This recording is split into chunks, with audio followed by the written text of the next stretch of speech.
Voter లిస్టును మార్చిన వ్యక్తులపై criminal case నమోదు చేసి చట్టపరమైన చర్యలు తీసుకోవాలని మాజీ మంత్రి గంగుల కమలాకర్ డిమాండ్ చేశారు. రాత్రికి రాత్రే ఓటర్ లిస్టును మార్చిన వ్యక్తులను గుర్తించి వారిపై క్రిమినల్ కేసు నమోదు చేసి చట్టపరమైన చర్యలు తీసుకోవడంతో పాటు సరైన ఓటర్ లిస్టును ప్రకటించాలని డిమాండ్ చేశారు మాజీ మంత్రి కరీంనగర్ ఎమ్మెల్యే గంగుల కమలాకర్. జిల్లా కలెక్టర్ ప్రమేల సత్పతిని వారి కార్యాలయంలో కలిసి వినతి పత్రాన్ని సమర్పించారు. ఈ సందర్భంగా గంగుల కమలాకర్ మాట్లాడుతూ ఓటర్ లిస్టు నిన్నటి రోజున రాత్రికి రాత్రే మార్చారని, కేవలం ఇది బడుగు బలహీన వర్గాల రిజర్వేషన్లు వారికి దక్కకుండా చేసిన కుట్రలో భాగంగానే జరిగిందన్నారు. బీఆర్ఎస్ పార్టీ అంటే కాంగ్రెస్ బీజేపీకి వణుకు పుడుతుందన్నారు. తప్పుల తడకగా ఉన్న ఓటర్ జాబితాపై రెండు పార్టీలు స్పందించకపోవడం పట్ల వారి ఉద్దేశం ఏంటని ప్రశ్నించారు.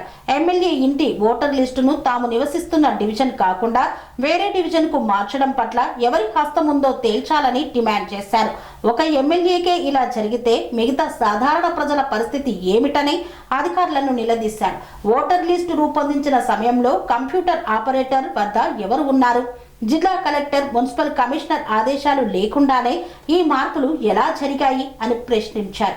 ఎన్నికల కమిషన్ కు తెలియకుండా ఇంత పెద్ద ఎత్తున అవకతవకలు ఎలా జరిగాయన్న విషయంపై స్పష్టత ఇవ్వాలని డిమాండ్ చేశారు. ఎస్సీ, ఎస్టీ, బీసీ వర్గాలు ఎన్నికల్లో పోటీ చేయకుండా అడ్డుకునే ఉద్దేశంతోనే కావాలనే ఓటర్ లిస్టును తప్పుల తడకగా తయారు చేశారని గంగుల ఆరోపించారు. ఈ వ్యవహారంపై తక్షణమే సమగ్ర విచారణ జరిపి బాధ్యులపై క్రిమినల్ కేసులు నమోదు చేయాలని జిల్లా కలెక్టర్ ను కోరారు. రేపటి వరకు బాధ్యులను గుర్తించి చట్టపరమైన చర్యలు తీసుకోవాలని, మరలా సరియగు ఓటర్ లిస్టు ప్రకటించాలని, లేనిచో ఎన్నికల కమిషన్ కు ఫిర్యాదు చేస్తామన్నారు. ఈ రోజు కూడా ఎన్నికలు అనేది ఎలక్షన్ కమిషన్ ఆధ్వర్యంలో అద్భుతంగా వాళ్ళు ఒక డ్రాఫ్ట్ నోటిఫికేషన్ ఇస్తారు, బౌండరీస్ ఫిక్స్ చేస్తారు, రూల్స్ ప్రకారం ఒక బైలాస్ ఫ్రేమ్ చేస్తారు. ఏ కలెక్టర్ గారైనా ఏ మున్సిపల్ అధికారులైనా కూడా ఆ నిబంధన ఆ జీవోకు అనుగుణంగానే వీళ్ళు ఎలక్షన్ నిర్వహించాలి. ఎగ్జాంపుల్, కరీంనగర్లో 66 డివిజన్లు ఉన్నాయి, 3,40,000 ఓట్లు ఉన్నాయని చెప్పి వాళ్ళు గుర్తించి 3,40,000 ఓట్లలో 66 డివిజన్ డివిడెడ్ బై 3,40,000 ఓట్లు 66 డివిజన్ చేసి 4,500 నుంచి 5,200 వరకు చేయాలని చెప్పేసి క్లియర్గా నిబంధనలు ఇచ్చింది. ఆ నిబంధనల ప్రకారం చేయాలని చెప్పి క్లియర్గా నోటిఫికేషన్ ఇవ్వడం జరిగింది ఎలక్షన్ కమిషన్. దానికి అనుగుణంగానే కలెక్టర్ గారు పనిచేయాలి, దానికి అనుగుణంగానే మున్సిపల్ కమిషన్ పనిచేయాలి. సో ఈరోజు మీకు క్లియర్గా చెప్తున్నాం ఏంటంటే, జియో నెంబర్ 144 ఇది 21/6/2025 ఆ రోజు ఎలక్షన్ కమిషను ఒక నోటిఫికేషన్ ఇచ్చింది. ఏమని ఇచ్చిందంటే, కరీంనగర్లో 3,40,000 ఓట్లు ఉన్నాయి, దీనిలో 66 డివిజన్లు కాబట్టి డివిజన్కు 4,800 నుంచి 5,000 వరకు వస్తాయి. దీంట్లో +or-10% ఉన్నా పర్వాలేదు, +or-10% ఉన్నా మరలేదు. కానీ బౌండరీస్ అన్ని ఫిక్స్ చేసుకొని మీరు బౌండరీస్ ఫిక్స్ చేసుకొని డ్రాఫ్ట్ నోటిఫికేషన్ తయారు చేయమని చెప్పేసి ఇవ్వడం జరిగింది. దానికి అనుగుణంగా 1/1/2026 అంటే 5 నెలల తర్వాత మున్సిపల్ కమిషనర్ గారు ఒక డ్రాఫ్ట్ నోటిఫికేషన్ ఇచ్చిండ్రు. దాని ప్రకారం జియో నెంబర్ 144 ప్రకారము ఇచ్చిండ్రు. అందులో ఏమని ఉండాలి, బౌండరీస్ అన్నీ ఫిక్స్ చేసిండ్రు. ఏ డివిజన్ ఎట్లా ఉండాలి, ఏ డివిజన్ ఎక్కడ ఉండాలి అని మొత్తము 66 డివిజన్ల బౌండరీస్ ఫిక్స్ చేసిండ్రు as per the GO number 144. అందులో ఎంతమంది ఉండాలి, 4,500 నుంచి 5,500 వరకు మాత్రం ఉండాలి. 5,000 మంది ఉండాలి. 10% 5+-10% అంటే 4,500 నుంచి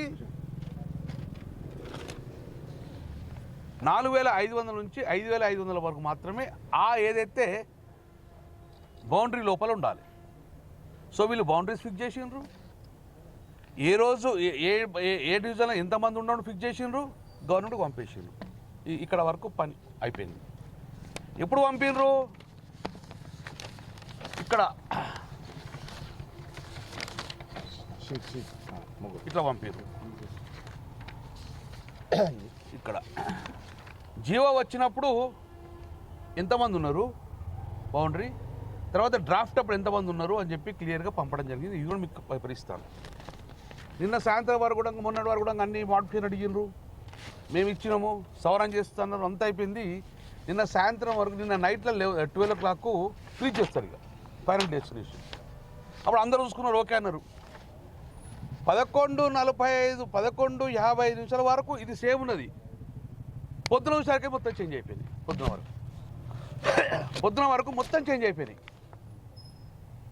చేంజ్ చేసి ఏం చేసిండ్రు, ఇక మీకు ఫ్రీజ్ అయిపోయింది కదా, ఇక ఇవే లిస్ట్ అని చెప్పిర్రు. నా జీవితంలో, నా 25 సంవత్సరాల జీవితంలో ఇలాంటి సంఘటన ఎక్కడ ఏ దేశంలో ఎక్కడ జరిగేది. పొద్దున్నే కమిషనర్ ఫోన్ చేసిన, సార్ పొరపాటు అయింది సార్ అన్నాడు, దయచేసి ఎవరికి చెప్పకూడదు అన్నాడు. దానికి సంబంధించిన ఏసీపీకి అడిగిన, సార్ పొరపాటు అయింది సార్, నేను 80% రెక్టిఫై చేస్తాను. రెక్టిఫై అయితే కావచ్చు, పొరపాటు ఎవరు చేసిండ్రు, ఎవరు పొరపాటు చేసిండ్రో మీరు క్రిమినల్ యాక్షన్ తీసుకొని ఎఫ్ఐఆర్ ఇష్యూ చేయమని చెప్పేసి ఇది కలెక్టర్ కలవడం. కలెక్టర్ కలవడంగా ఆల్రెడీ ఈ నోటీస్ వచ్చింది, ఎందుకంటే డాక్యుమెంటరీ ఎవిడెన్స్ కాబట్టి. కలెక్టర్ గారు కూడా ఇప్పుడు ఎలక్షన్ కమిషన్ మాట్లాడినా ఆ ఫ్రీజింగ్ తీసేసి అన్ఫ్రీజింగ్ చేసి సవరణ చేస్తా అన్నాడు. మీరు అన్ఫ్రీజింగ్ చేసి సవరణ చేస్తే మాకు ముఖ్యం కాదు, ఎవరు దోషులో దాన్ని కఠినంగా శిక్షించాలని చెప్పేసి మా డిమాండ్ ప్రకారమే ఈరోజు మేము రిప్రజెంటేషన్ ఇచ్చింది. రిప్రజెంటేషన్ కాపీ మీకు ఇస్తాం. ఇది ఒక ఎత్తు. అసలు ఏం జరిగింది అని మేము ఎందుకే ఉచ్చబోసుకుంటారు బీఆర్ఎస్ పార్టీతో ఎన్నికలు చేయాలంటే? ఎందుకే బీజేపీ పార్టీకి ఉన్న కాంగ్రెస్ పార్టీ ఎవరు మాట్లాడుతుంది దీని మీద? ఇద్దరు కలిసి ఏం చేసిందంటే ఓట్లు మొత్తాన్ని తీసి పారేసారు. ఎగ్జాంపుల్ గంగుల కమలాకర్ ఇల్లే తీసి పారేసారు, మా ఫ్యామిలీ, మా ఇంటి చుట్టూ మా ఇల్లు మొత్తం తీసి పారేసారు. ఎగ్జాంపుల్ చెప్తా రూల్ ప్రకారం. ఇది గంగుల కమలాకర్ ఇల్లు కోర్టు దగ్గర వినాలి. డ్రాఫ్ట్ నోటిఫికేషన్లో మా ఇల్లు 52, డివిజన్ నెంబర్ 52. ఈ చుట్టుపక్కల ఇల్లు మొత్తం 52. దీని తర్వాత సివిల్ హాస్పిటల్ అది 52 డివిజన్. దాని తర్వాత సౌరాంశ్ మన శర్మనగర్ ఉన్నది కదా, అది 53 డివిజన్. ఇది క్లియర్ కనబడుతుంది కదా మీకు. ఈ గంగుల కమలాకర్ చుట్టుపక్కల ఇల్లు మొత్తం 52 ఉన్నాయి. 52 దాటి ఇలా వారించింది మా ఇల్లు 53 వారించింది. ప్రజెంట్ ఎట్లు చెప్పన్నా, మా ఇల్లు 53, దాని తర్వాత సివిల్ హాస్పిటల్ 52, దాని తర్వాత కర్ణాటకలో 53 మా ఇల్లు వేసిండు. అంటే మా ఇల్లు దునికి అలా వారేసిండు. అంటే మా ఇంటి పక్కకు ఒక రోడ్ ఉంటుంది, ఆ రోడ్డు లోపల మేము ఉండాలి. ఆ రోడ్డు పక్కకు సివిల్ హాస్పిటల్ ఉంది, దాని పక్కకు రోడ్ ఉంటుంది, దాని పక్క తర్వాత మా దేశం. ఇది అంటే క్లియర్ కనబడుతుంది. అంటే మళ్ళీ ఇంకోటి, సరే మా ఇల్లుతో పాటు చుట్టుపక్కల 20-30 ఇల్లు వేసినట్టు లేదు, మా ఒక్క ఇల్లే తీసిర్రు. మా ఇక్కడ వేసిన మిగతా 52 ఉన్నాయి. ఇగో ఈ దుర్మార్గము ఆలోచన ఎవరికి వచ్చింది? సార్ ఇదొక్కటి కాదు అనుకున్నాం. ఇది ఎందుకు అయిందంటే నేను చెప్తా పడింది. ఈ ఇల్లు పోతే ఈ గంగుల కమలాకర్ పోటీ చేస్తాడు కదా, నాకు థ్రెట్ వస్తుందని చెప్పేసి తీసి మా ఇల్లు తీసి అలా వారేసి. ఇది క్లియర్. అది మా ఇంటికి ఎవరు పోటీ చేస్తున్నారో తెలియదు, కార్పొరేటరు తెలియదు, మొత్తానికి కదా వీళ్ళు ఊహించుకున్నారు అక్కడ పోటీ చేస్తాడు. ఇళ్ళకెళ్ళి మళ్ళీ నిలబడితే పరేశాను, దీన్ని మా వాడికి ఇబ్బంది ఎందుకంటే దీన్ని తీసి మా ఇల్లు అక్కడ వారేసాను. అంటే నేను అక్కడ మా ఇంట్లో కొట్టాడితే అక్కడ కొట్టాడన్నట్టు. అది అలా ఏ సిరీస్ అయింది. అది ఇది జనరల్ అయింది కదా. ఇంకో ఇది క్లియర్గా ఉన్నది, ఇది అందరు కూడా ఎప్పుడు జరిగింది. నేను ఏమంటున్నా, ఇది డాక్యుమెంటరీ ఎవిడెన్స్ కదా, దీన్ని ఇమ్మీడియట్గా ఎవరైతే ఆపరేటర్ రాత్రి లాస్ట్ మినిట్లో 11:55 వరకు ఇదే ఉంటుంది డ్రాఫ్ట్, పొద్దున్న లేచే వరకు ఎందుకు చేంజ్ అయిందంటే ఇక అయిపోయింది రేపు ఉడరతీ అని చెప్పి అనుకున్నారు. ఎవరైతే కంప్యూటర్ ఆపరేటర్ కాడ మేనేజ్ చేసిండ్రో ఒక 12,000 క్రిమినల్ ఎఫ్ఐఆర్ ఇవ్వమని చెప్పేసి ఇప్పుడు నేను చెప్పడం జరిగింది. ఇది ఒక్కటి. కమసాల శ్రీనివాస్ డివిజన్ నెంబర్ 29 29. ఇది ఒకటి కాదు, 5 ఉన్నాయి. నిన్నటి వరకు ఇది మాదే రిజర్వేషన్ ఎస్సీ అని చెప్పేసి కుప్ప తీసి వేరే దాన్ని వారేసింది.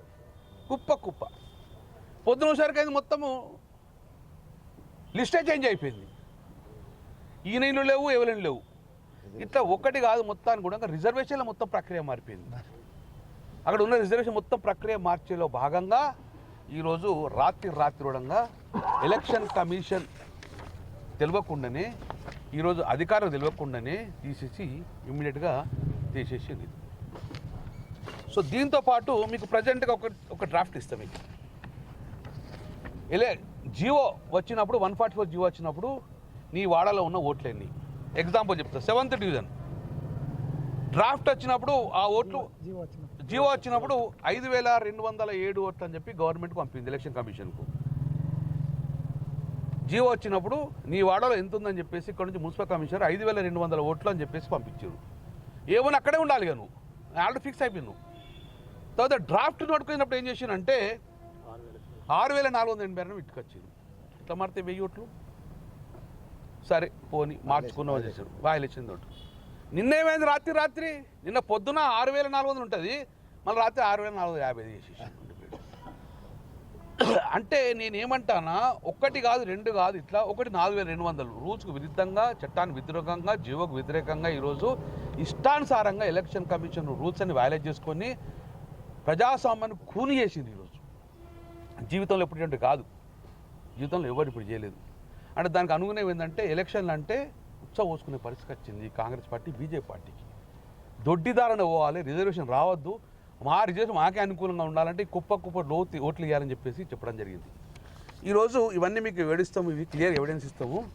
ఇవన్నిటి ఉండగా కలెక్టర్ గారు దృష్టికి వస్తే కలెక్టర్ గారు ఉండగా షీ ప్రామిస్డ్ ఏస్ మా దృష్టికి వచ్చింది, కమిషనర్ చెప్పింది జరిగింది. కమిషనర్ గారు కూడా దీన్ని అన్ఫ్రీజింగ్ చేసి ఎలక్షన్ కమిషనర్ చేసి దీన్ని మాడిఫై చేయమని చెప్పింది. నేను కంపల్సరీ అన్ఫ్రీజ్ చేస్తామని చెప్పేసి మాకు నమ్మకం ఉంది. We have a lot of confidence and we have lot of trust on collector గారు. షీ మే బీ రెక్టిఫై, కానీ దోషులకైతే శిక్ష పడాలి కదా. నేనేమంటాను మేడం, ఎఫ్ఐఆర్ ఇష్యూ అయింది. ఫస్ట్ ఎఫ్ఐఆర్ ఇష్యూ నుంచి ఎవరైతే కల్పిట్స్ ఉందో టేక్ ఇమ్మీడియట్ క్రిమినల్ యాక్షన్ తీసుకోండి వాళ్ళ మీద. అది మా ప్రధాన డిమాండ్. సో రేపు టైం ఇచ్చింది మేడం గారు, రేపు మళ్ళీ 4 o'clock మళ్ళీ వేస్తాం. రెక్టిఫై అవుతుందా కాదా, కాకపోతే డెఫినెట్గా టీఆర్ఎస్ పార్టీ పోరుబాట పెడతాము. డెఫినెట్గా ఇది రెక్టిఫై అయ్యేదాకా ఎలక్షన్ కమిషన్ నోటీస్ వస్తాము, దోషం శిక్ష పడేదాకా మేము యాక్షన్ తీసుకుంటాం. ఇక ఇది మీకు కాపీ ఇస్తాం, డైరెక్ట్ సెక్షన్ ఇవన్నీ ఒక కాపీ తీసుకొని గ్రూప్లో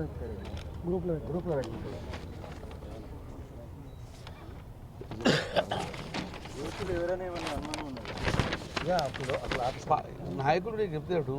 నేను ఏం చేసిన 11:50 దాకా అక్కడ కూర్చున్నా, మనకు డబ్బులు ఇచ్చినాం, కుప్ప తీసి వాళ్ళ వారిచ్చిండు, ఫ్రిడ్జ్ చేసేసిండు. అయితే ఏమవుతుంది, పొద్దున వచ్చారు ప్రింట్ మొత్తం మారిపోయింది. ఎవడో కంప్యూటర్ ఆపరేటర్కి ఇచ్చిండో ఏమి ఇచ్చిండో కానీ ఎవరు ఇచ్చిండ్రు, ఎవరు చేసిండో దాని మీద ఈరోజు మేము యాక్షన్ తీసుకోమని చెప్పి జరుగుతుంది. ఎవరు చేయమన్నాడు, ఎవరు చేయించారు, ఎందుకోసం ఏం కారణం ఉన్నది నాకు తెలిసిన ప్రకారము. నా ఎగ్జాంపుల్ నాయ లేపుతాను. ఎవడు ఈ కాన్స్టిట్యున్సీకి ప్రథమ పౌరుణ్ణి, నా ఇంట్లో జంప్ చేసి పారేసినప్పుడు నువ్వు ఎవరి ఇంట్లో జంప్ చేయకపోవడం ఏంది? ఇప్పుడు ఇక్కడ నా ఇల్లు, దాని తర్వాత ఆర్టీసీ, అక్కడ వేరే వాడు, దాని తర్వాత నేను పోయి మళ్ళీ అందులో వేయాలంటే అంటే ఎంత గుడ్డిగా ఈ ప్రభుత్వం ఉన్నది. నేను ప్రధానంగా గవర్నమెంట్ డిమాండ్ చేస్తున్నా, ఈ ఎలక్షన్ స్థానిక సంస్థల ఎన్నికలు ప్రభుత్వం కొనసాగలో జరుగుతాయి కాబట్టి ఇమ్మీడియట్ యాక్షన్ తీసుకోరి, ఎవరి విజేతం చేసుకోరు. లేకపోతే మీరు ఎలక్షన్ కమిషన్ రూల్స్కి వ్యతిరేకంగా చేసిన కాబట్టి మీరు ప్రజాస్వామ్యాన్ని కూని చేసుగా భావిస్తుంది. అంటే ఓట్ల ఎన్నికలు గెలవడానికి ఎన్ని దొడ్డి మార్గాలు తిన్నా అంత దొడ్డి మార్గాలు వెతుక్కున్నట్టుగా మేము భావిస్తాం. సో ఇది మీ దృష్టికి సోలో జరిగితే దయచేసి పత్రికా సోదరులు ఇష్యూ నాకు తెలిసి ఈ రాష్ట్రంలో దేశంలో ఇక్కడ జరగదు. ఎప్పుడు కూడా దానికి పరిమితి ఉంటుంది. జీవోకు జ్యుడిషియల్కు విరుతుంది. ఇంకొక మ్యాప్ చేస్తా. ఆ మ్యాప్లో క్లియర్గా మొన్ననే అనౌన్స్ చేసిర్రు, బార్డర్ మొత్తం కూడా ఇప్పుడు డిమార్కెట్ అయిపోయింది. ఇవాళ డామర్కి మనం వంకలు తిరుగుతుంది, ఓఆర్ఆర్ తిరిగినట్టు మళ్ళీ తిరుగుతాయి. ఇప్పుడు అది ఇవాళ మళ్ళీ తీసుకొస్తే ఏమైతే నీటికి వాడికి మళ్ళీ మార్పులు తిరుగుతూ ఉంటుంది.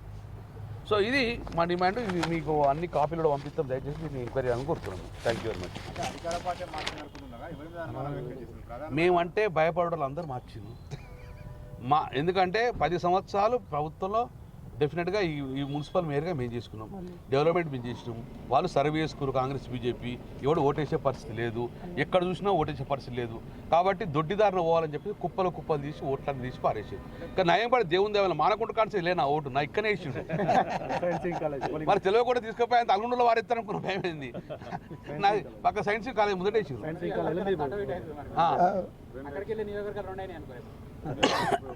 ఇప్పుడు నేను ఓటేసేది యాక్చువల్ ఎప్పుడు ప్రతిసారి మీకు తెలుసు ఇక్కడ క్రిస్టియన్ కాలనీ. ఇప్పుడు నేను ఎక్కడ చెప్పాలన్నా సైన్స్ కాలేజ్ వేయాలి. నేను నా ఇల్లు తీసుకుని వారేసి ఇప్పుడు ఎవరిని టార్గెట్ ఇస్తారే? లీడర్ మీద టార్గెట్ ఇస్తాడు. ఎస్ 100% తప్పు చేసిండ్రు, భయపడి తప్పు చేసిండ్రు. బీఆర్ఎస్ పార్టీకి ఓట్లాడితే నమ్మకంతో ఇక్కడ ఉంటే నా రిజర్వేషన్ దెబ్బతినని చెప్పేసి చేసిన వాళ్ళు ఉన్నారు. కాబట్టి నేను ఎవరన్నా కాదు, వ్యక్తుల గురించి అవసరం లేదు. ప్రభుత్వం ఏం చేస్తుంది, అధికారులు ఏం చేస్తుంది, collector IAS officer, commissioner IAS officer, నీ వ్యవస్థ ఏమైంది? నువ్వు ఐఏఎస్ ఆఫీసర్ ఉండకుండా ఇట్లా ఫెయిల్ అవుతుందంటే మీరు ఏం చేస్తున్నట్టు? మీరు యాక్షన్ తీసుకోలేరా? యాక్షన్ ఎందుకు తీసుకుంటలేరు? Why don't put a criminal case? ఎందుకు యాక్షన్ తీసుకుంటలేరు? ఏమవుతుంది? మీకున్న ప్రాబ్లం ఏంది? ఎవరి ఫోర్సు? పోనీ చెప్పండి, మీకు కనసాగలా చేసిండ్రా? ఎవరు చెప్పు, మీరు చేసిండ్రా?